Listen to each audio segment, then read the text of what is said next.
नमस्कार, आप सभी का हमारे चैनल में स्वागत है। हिंदू धर्म को 90,000 वर्ष पुराना बताया जाता है। हिंदू धर्म में सबसे पहले 9,057 ईसा पूर्व स्वयंभू मनु हुए। 6,673 ईसा पूर्व में वैवस्वत मनु हुए। पौराणिक मान्यताओं के अनुसार भगवान श्री राम का जन्म 5,114 ईसा पूर्व और श्री कृष्ण जी का जन्म 3,112 ईसा पूर्व हुआ। हिंदू धर्म दुनिया का सबसे पुराना धर्म है। 4 युगों के बारे में बताया गया है, जिसमें सभी आखिरी युग यानी कलयुग चल रहा है। इस युग के अंत में श्री विष्णु जी कल्कि का अवतार लेंगे। हिंदू धर्म की उत्पत्ति पूर्व आर्यों की अवधारणा में है, जो 4,500 ईसा पूर्व मध्य एशिया में हिमालय तक फैले हुए थे।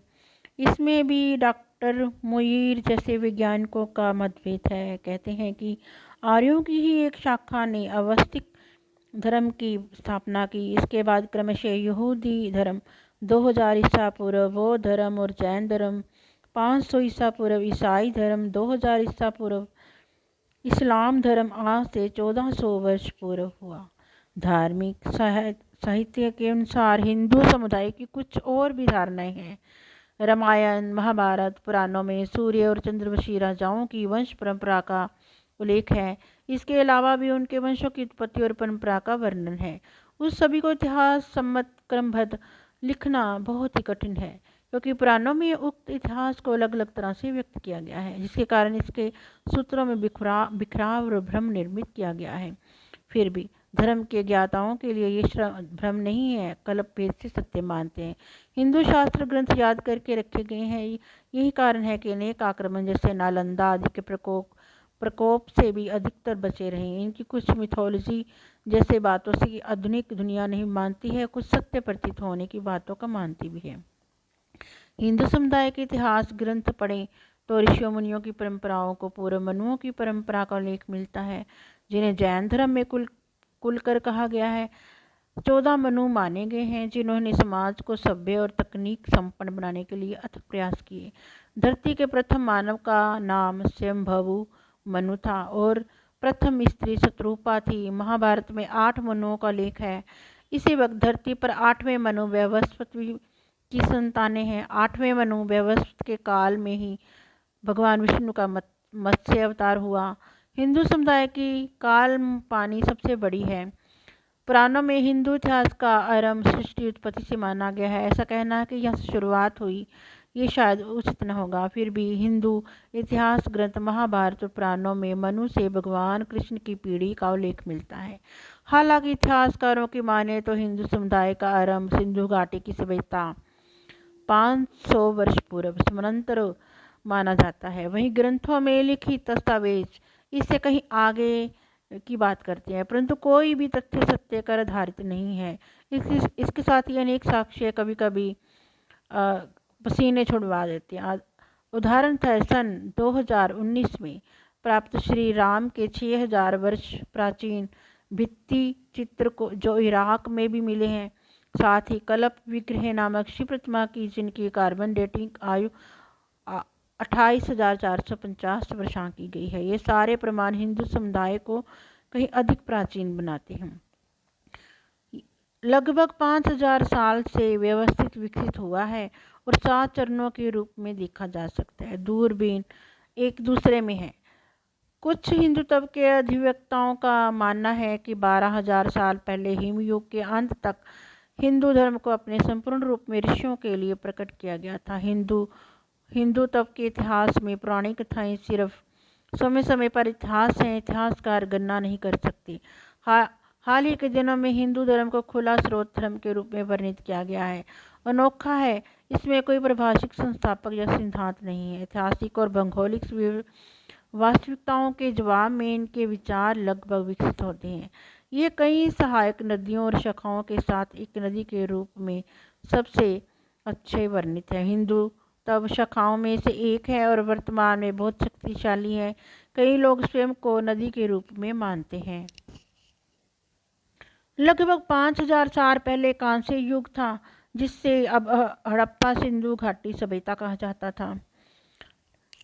जो ईंट शहरों की विशेषता है, जो लगभग 1000 वर्षों से सिंधु नदी के घाटी के विशाल क्षेत्र में गंगा के ऊपर तक पहुँचे। समतल इन शहरों में इन चित्रों के साथ मिट्टी की जवानों को खोजते हैं, जो वर्तमान हिंदू प्रकृति की बहुत अधिक हिंसा है, जैसे पाइपल वृक्ष, बैल, स्वास्तिक, सात दासी और एक आदमी जो योग मुद्रा में बैठा है। हम इस चरण के बारे में बहुत कुछ नहीं जानते क्योंकि सिंधु लिपि को अभी तक नहीं समझा जा सकता। वैदिक युग हिंदू धर्म की एक उच्च सैद्धांतिक और शास्त्रवादी संस्करण का प्रतिनिधित्व करता है, जबकि सिंधु घाटी सभ्यता कुछ सदियों वैदिक काल से पहले हिंदू धर्म के लोक और कर्मकांडीय रूप का एक उदाहरण है।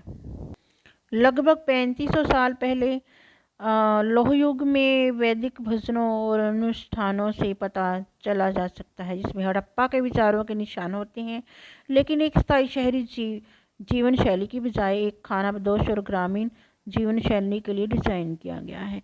कुछ हिंदुओं के अधिवक्ताओं को पूरी तरह असहमत है और जोर देते हैं कि दो चरणों वास्तव में एक है। इस चरण में हमें एक विश्व दृष्टि मिलती है जो भौतिक दुनिया का प्रश्न बनाती है, जहाँ ईश्वरों को अनुष्ठानों के साथ पेश किया जाता है और स्वास्थ्य और धन समृद्धि शांति प्रदान करने को कहा जाता है। देवताओं को आमंत्रित करने और उनसे अनुग्रह प्राप्त करके ये पहलू आज भी जारी हैं, हालांकि ये रस्में अलग अलग हैं। वेदों ने सिंधु से अपर ऊपर गंगा और निचले गंगा मैदानों में एक क्रमिक फैलाव प्रकट किया है। कुछ हिंदू विद्वान इस तरह के भौगोलिक फैलाव का खंडन करते हैं और उपमहाद्वीप पर जोर देते हैं। प्राचीन समय से पूरी तरह से विकसित समरूप शहरी वैदिक संस्कृति प्लास्टिक की सर्जरी और यहाँ तक कि हवाई जहाज जैसे उन्नत प्रौद्योगिकी के लिए भी सक्षम है। सारे संसार में पहले वैदिक धर्म ही था, फिर इस धर्म की दुर्गति होने लगी। लोगों और तथाकथित संतों ने मत भिन्नता को जन्म दिया और इस तरह एक ही धर्म के लोग कई जातियों उपजातियों में बंट गए। ये जातिवादी लोग ऐसे थे जो वेद वेदांत और परमात्मा में कोई आस्था विश्वास नहीं रखते थे। इनमें से एक वर्ग स्वयं को वैदिक धर्म का अनुयायी और आर्य कहता था और दूसरा जादू टोन में विश्वास रखने वाला और प्रकृति तत्वों की पूजा करने वाला था। दोनों ही वर्ग भ्रम और भटकाव में जी रहे थे क्योंकि असल में उनका वैदिक धर्म से कोई वास्ता नहीं था। कहते हैं कि श्री कृष्ण जी के काल में से 72 से अधिक अवैदिक समुदाय दुनिया में मौजूद थे। ऐसे में श्री कृष्ण जी ने सभी को एक किया और फिर से वैदिक सनातन धर्म की स्थापना की। आज हिंदू धर्म की हालत ये कि हर संत अपना एक धर्म और हर जाति का अपना अलग धर्म है। लोग भ्रम और भटकाव में जी रहे हैं। वेदों को छोड़कर संत, ज्योतिषी और अन्य लोग दूसरों पर मनमाने धर्म के समर्थक बन गए हैं। अक्सर ये कहा जाता है कि हिंदू धर्म का कोई संस्थापक नहीं, इस धर्म की शुरुआत का कुछ अता पता नहीं। हालांकि धर्म के जानकारों के अनुसार वर्तमान में जारी इस धर्म की शुरुआत प्रथम मनु स्वयंभू मनु के मनवंतर से हुई थी। प्राचीन काल में ऋग्वेद ही था, फिर ऋग्वेद के बाद यजुर्वेद व सामवेद की शुरुआत हुई। बहुत काल तक ये 3 वेद ही थे। इन्हें वेद त्रयी कहा जाने लगा। मान्यता के अनुसार इन तीनों के ज्ञान का संकलन भगवान राम के जन्म के पूर्व ऋषि के समय में हुआ। अथर्ववेद के संबंध में मनुस्मृति के अनुसार इसका ज्ञान सबसे पहले महर्षि अंगिरा को हुआ। बाद में अंगिरा द्वारा सुने गए अथर्ववेद के संकलन ऋषि अथवा अथर्वा द्वारा हुआ। इस तरह हिंदू धर्म 2 भागों में बंट गया और जो ऋग्वेद को मानते थे, दूसरे वे जो अथर्ववेद को मानते थे। इस तरह 4 किताबों का अवतरण हुआ। ऋग्वेद की ऋचाओं में लगभग 414 ऋषियों के नाम मिलते हैं, जिनमें से लगभग 30 नाम महिला ऋषियों के हैं। इस तरह वेद सुनने और वेद संभालने वाले ऋषि और मनु ही हिंदू धर्म के संस्थापक थे।